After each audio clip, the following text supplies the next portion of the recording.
Asia কাপের match খেলতে নামার আগের দিন বাংলাদেশকে ভিন্ন রকমের এক স্বস্তি যেন উপহার দিল ইংল্যান্ড। টেস্ট খেলুড়ে দেশগুলোর মধ্যে টি-20তে সবচেয়ে বেশি রান হজমের বিব্রতকর রেকর্ডটা বাংলাদেশকে সঙ্গ দিচ্ছিল 2024 সালের অক্টোবর থেকে।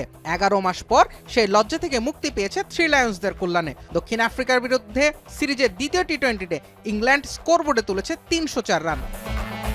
টেস্ট খেলুড়ে দেশগুলোর মধ্যে টি-20তে এক ইনিংসে সবচেয়ে বেশি রান হজমের রেকর্ড বর্তমানে দক্ষিণ আফ্রিকার। পিছনে পড়েছে হায়দ্রাবাদে বাংলাদেশের বিপক্ষে ভারতের করা 297 রানের ইনিংসটি।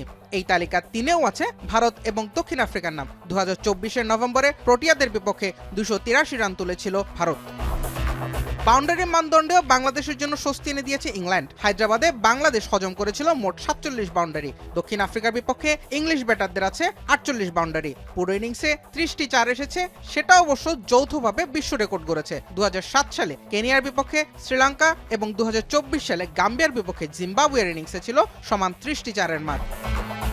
ইংল্যান্ড অবশ্য ম্যাচের প্রথম রেকর্ড গড়েছিল 12.1 ওভারে। টি-20 ইতিহাসে দ্রুততম দলীয় 200 রান করেছে ইনিংসের 74তম ডেলিভারিতে এসে। এর আগে গাম্বিয়ার বিপক্ষে 12.5 ওভারে 200 রান করেছিল জিম্বাবুয়ে। ইংল্যান্ডের রেকর্ডে বড় অবদান রেখেছিলেন ফিল সল্ট। 60 বলে অপরাজিত 141 রানের পথে নিজ দেশে দ্রুততম সেঞ্চুরিয়ান হয়েছেন তিনি। সেই সঙ্গে মাত্র চতুর্থ ব্যাটার হিসেবে টি-20তে পেয়েছেন 4 সেঞ্চুরির দেখা। জুবায়ের আহমেদ, এখন।